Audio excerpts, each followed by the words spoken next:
Infinity Space is the newest entry in the professional education field in Sri Lanka, and I am happy to be part of it because now this is an initiative through which we are going to provide a comprehensive coverage of theory, and in this case a pilot paper discussion to help students who are preparing for various professional exams, starting with chartered accounting exams in the month of October. So about the pilot paper that has been produced by the institute and also about the suggested answers given by the institute, I am going to take you through both the paper and the answer based on the screen, and I will work out the questions sometimes on the screen, sometimes on the Excel screen, for you to understand as to how these computations are done perfectly in an exam environment. Now, what you need to understand is, now this paper is an open book paper. You are given 50 minutes reading time in addition to 3 hour writing time, so you have 50 minutes to structure your answer.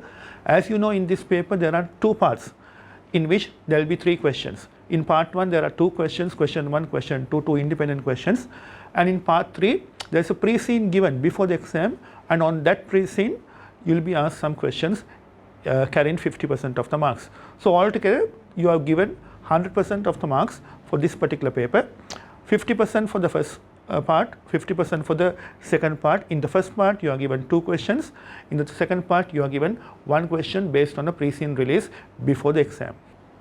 So now let us move into section 1. Section 1, there are 2 independent questions as I told you. So section 1 based on complex scenarios. Let us first read the scenario given.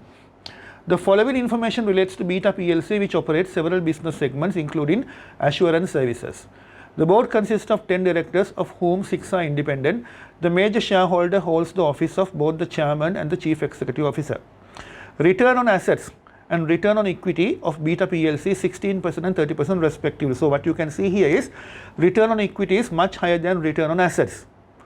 The board approved to lend 200 million to one of its sister companies at an annual interest rate of 10% per annum with the objective of solving its liquidity and debt problems. Even though some non-independent directors were concerned about this loan, the CEO, I think there is a small mistake here, I think it should have been independent directors.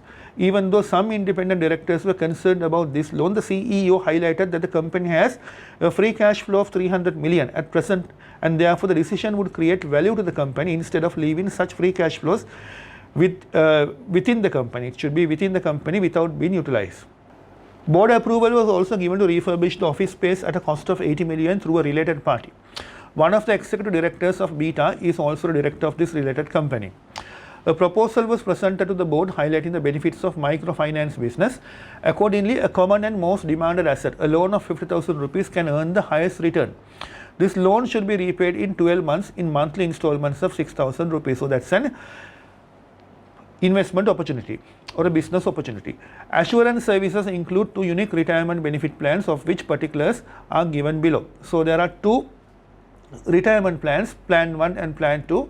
In plan 1, annual premium 1 million, premium to be paid at the beginning of each year. You have to understand, it is paid at the beginning of each year, so it is an annuity due. Policy term 10 years, monthly retirement benefits starting after policy term 70,000. Retirement benefits will be paid for 15 years. Assume interest during the benefit period 8%. In plan 2, annual premium 200,000, premium to be paid again at the beginning of each year for 16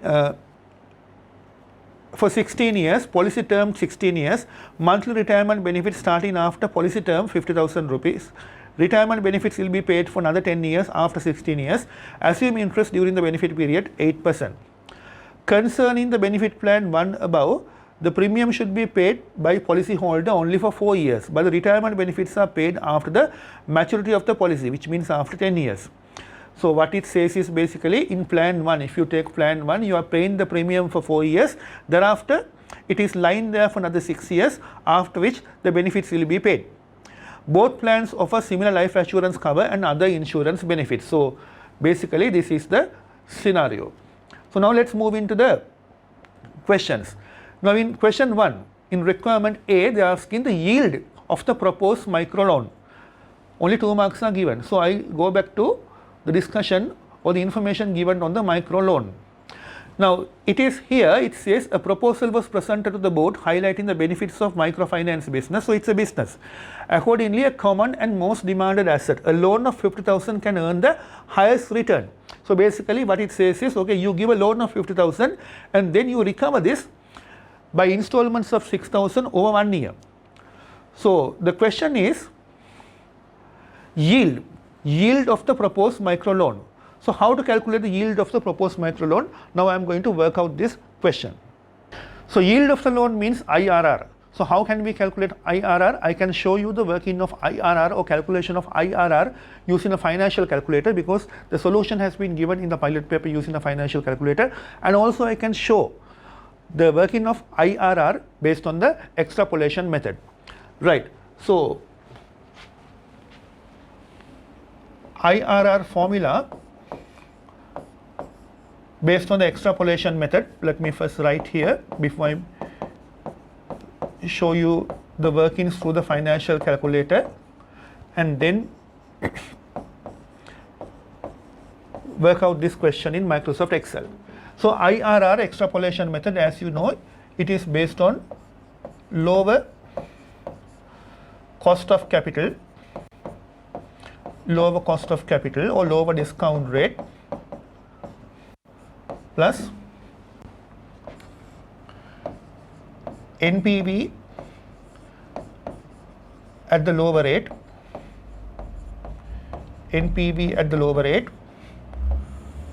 divide by again NPV at the lower rate minus NPV at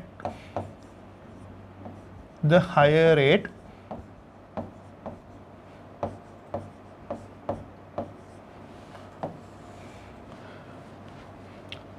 into the difference between the two rates, higher rate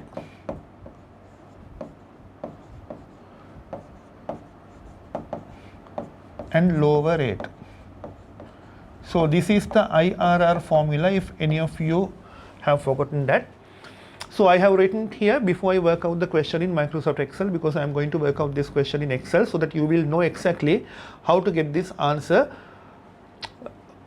using the IRR method, which is the extrapolation method, and also I will show you the same answer from a financial calculator.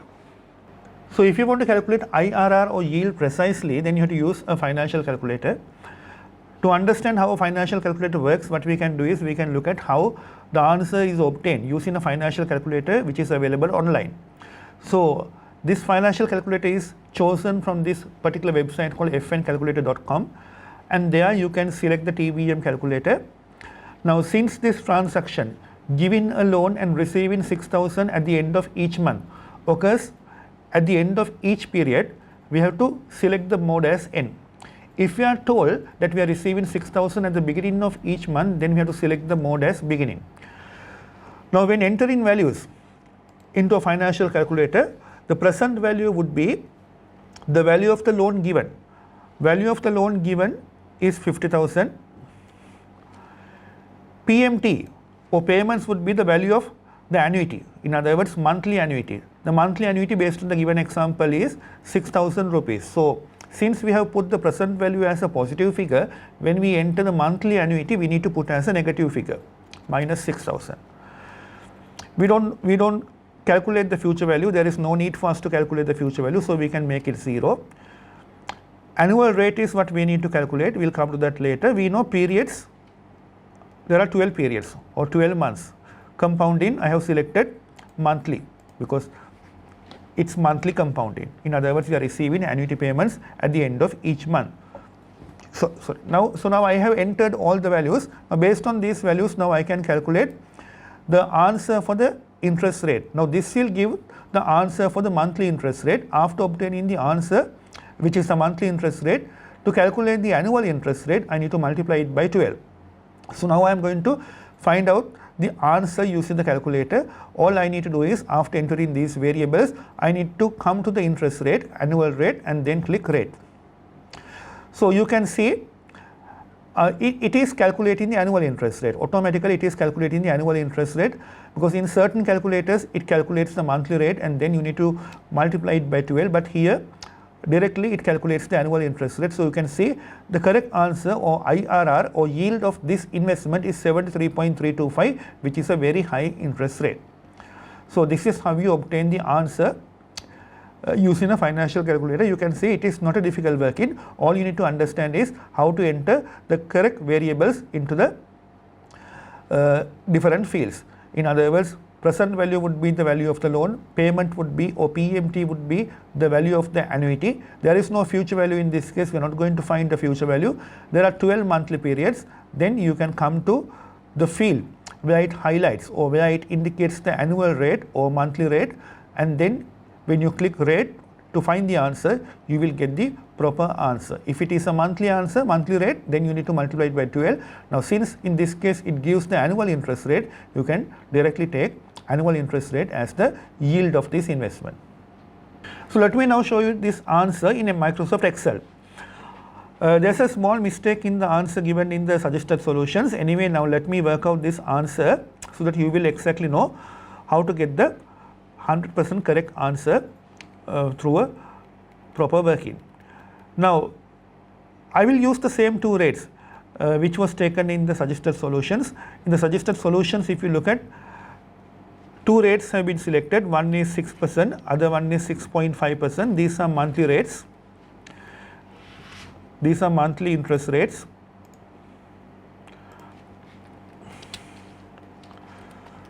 So let's first calculate based on these monthly rates our IRR based on the extrapolation method. Thereafter I can multiply it by 12 to get the annual yield.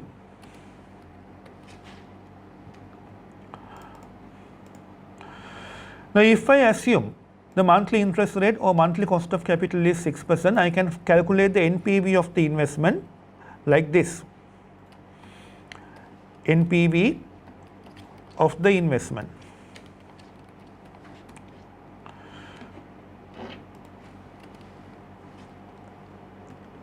At 6% monthly rate, at 6% monthly rate. So investment is a negative cash flow, or the value of the loan is a negative cash flow, minus 50,000. And then we know the value of the annuity. Annuity is the amount we are receiving at the end of each month, 6,000. Now since it's an annuity, I need to get the present value of the annuity based on the cumulative discount factor. So cumulative discount factor,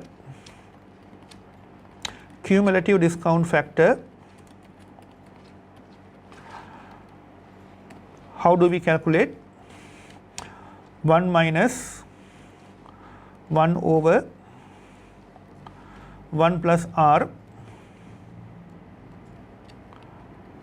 to the power of n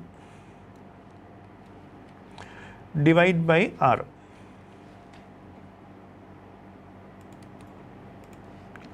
So this is the formula to calculate the cumulative discount factor. So at 6% for 12 months, I can calculate the cumulative discount factor.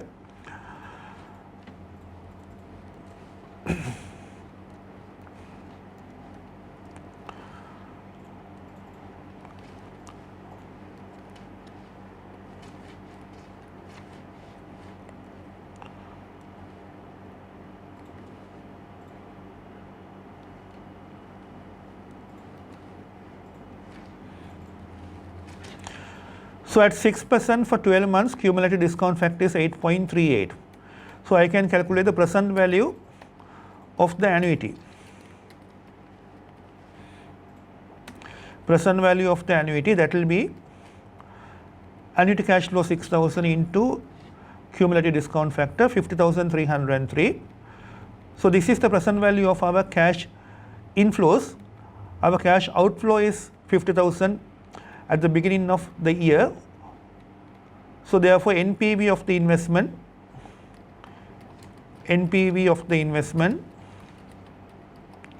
when the monthly interest rate is 6%, is 303.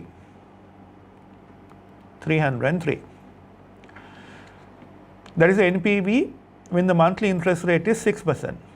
So now I will calculate the same thing when the monthly interest rate is 6.5%.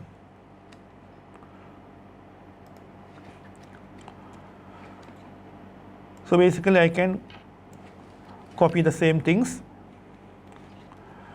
Investment doesn't change, 50,000. Annuity value, that doesn't change, 6,000. Cumulative discount factor formula will be the same. Only the figures will change now. Instead of 6%, I am going to use 6.5%.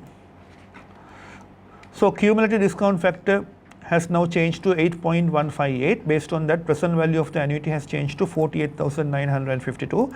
NPV has dropped to negative 1,048. So now I can summarize. Monthly cost of capital. Monthly cost of capital, I have selected 2 as given in the pilot paper, 6 and 6.5%.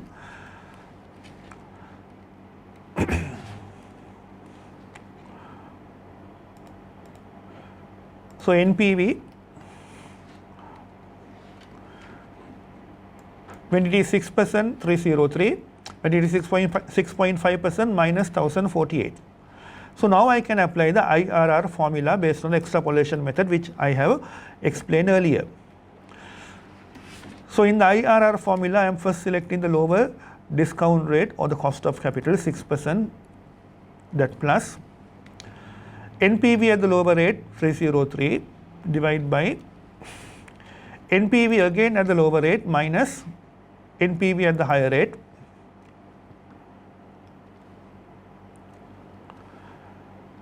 multiplied by the difference between the higher rate and the lower rate. So IRR is 6.11, 6.11%. This is the monthly IRR. So to annualize it, annual yield, I multiply it by 12. So I get the annual yield 73.34%, which is very similar to the answer I have earlier obtained from the financial calculator. Very similar to the financial calculator answer.